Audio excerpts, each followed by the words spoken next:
ni Idol guys, Joy yung hero pero yung naglalaro galit. Grabe naman kayo sa akin. Baka mas malala pa kayo man trash talk guys eh. O kayo iba, binabato yung cellphone eh. Tama ba yun? Pag nagagalit? At least ako, nagpapakatotoo lang. Ang hirap naman kasi talaga eh. Tignan mo lalakas ng kalaban no. Sabi ko nga dyan, magpe-play safe lang muna ako kasi pag sumabay ako dyan sa mga yan, tignan mo, mayat maya, namamatay. Palong-palo yung mga kalaban, magkakasama. Pag hindi ako nag-farm dito guys, walang mangyayari. Tignan nyo naman yung Julian, tamang pataba lang sa kalaban. 8 times, kakabuhay lang nun guys. Yatap na naman. Pero syempre, naka-joy tayo.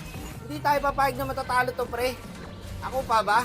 Nagte-trade din sila sa mid. Hindi sila nag-iwalay guys, kaya ang hirap. Joy pa ako, may Estes pa. Yung damage ko, ihilan ng Estes. O, mayat maya, namamatay ang mga kakampi. Yawa na yan. Ubus ang kampi. Ako na lang mag-isa. Hindi ka ba magagalit sa ganyan? Kayo naman, no? Para hindi kayo nagagalit guys pag may kamote kayong kakampi, ah. Aminin nyo na, kasi kayo masyado kayo nagpapakabait dito eh. Tapos sa totoong buhay naman, pagka may kamoting kakampi, galit na galit. Minsan, tinutok-tok pa yung cellphone sa pader. Aminin nyo na kasi, minsan di ba, nagmumura tayo ng malakas, tapos naririnig yung magulang natin. Kasabihin, nak, ano ba yan? Tapos bigla ka tatahimik, na-realize mo, hala, nagmumura na ako. Solo mo yan. Ako, dito lang din ako natuto magbura. Nung nagso-solo RG na ako. Ang bait-bait ko dati. Sabi ko nga sa inyo guys, yung mga solid supporters ko dyan, alam nila na never ako nagmura sa content ko. Nag-solo. 4 na kamote yung pinakampi. Ayun, natuto magmura. Pero para sa akin guys, huwag nyo na ako gayahin. Okay, expression ko lang naman kasi to. Kaya para sa mga kabataan dyan na nakapollow sa akin, huwag nyo pong gagayahin si Kuya Wakno. Okay? Maging kalmado lang sa laro, huwag man tatrash talk, huwag man dadamay. Okay? Hayaan nyo na si Kuya Wakno na lang ang man-trash talk para sa inyo. Ang hirap oh. Ay, hindi ako buwabawas. May Estes. Tuwing mag-jojoy ako, may nag-i-Estes. Kanino nyo ba yung napanood? Kay Sir Fuego na naman oh. Sir Fuego talaga kaya hindi ako makaangat eh. Turo ka ng turo. Yung mga kalaban lang yung natututo. Yung mga kakampi, walang napupulot. Isa pa to si Bentings.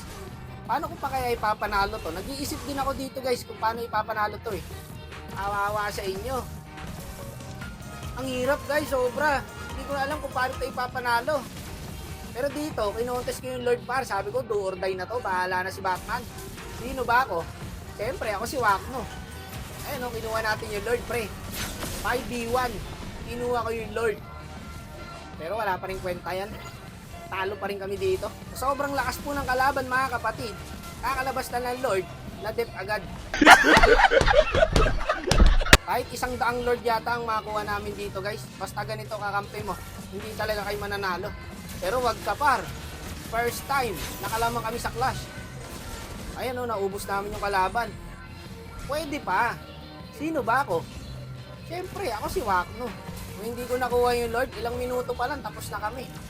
Buti na lang ako si Wakno pre. Kaso dito, walang minions, nag-mid sila, 3v1, inubo sila nung harit. Naloko na.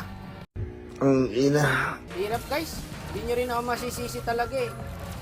Kaya mas marami naman nakakaintindi sa akin sa comment section kaysa sa mga tolonggis. Meron dyan, ang hirap talagang patawanin. Good vibes na good vibes yung content, tapos yung comment, ang lungkot. Ano, may problema ka na boss? Tingnan mo standing oh. Mananalo ba yan? Sabi ko, bagsakan mo Parsa kasi baka makuha niya eh. Sayang, hindi niya nakuha. Okay lang, nice try. Ganun talaga. Talo kung talo. Wala naman magagawa eh. Laro to guys eh. May mananalo at may matatalo talaga dito. Pero wag naman ganito yung kampe. Ang hirap eh. Ang taba oh, ang harit. Ang sakit. Wala, GG na. Suko niya na pare. Okay lang, nice try. Ginawa ko yung best ko guys. Hindi talaga kaya pare. Pagod ako dun. Ito binigay ng mga kakampi. May magagawa ka pa. Kundi laruin na lang talaga. Ginawa ko magandang balita. May nangyayari na. Hindi updated yung rank ko dito guys. Kasi mythic na ako. Napamythic ko na guys. Nice G po sa mga kalaban at sa mga kakampi. King ina nyo po. Lahat feed pre. Pangina, nakakasama ng loob.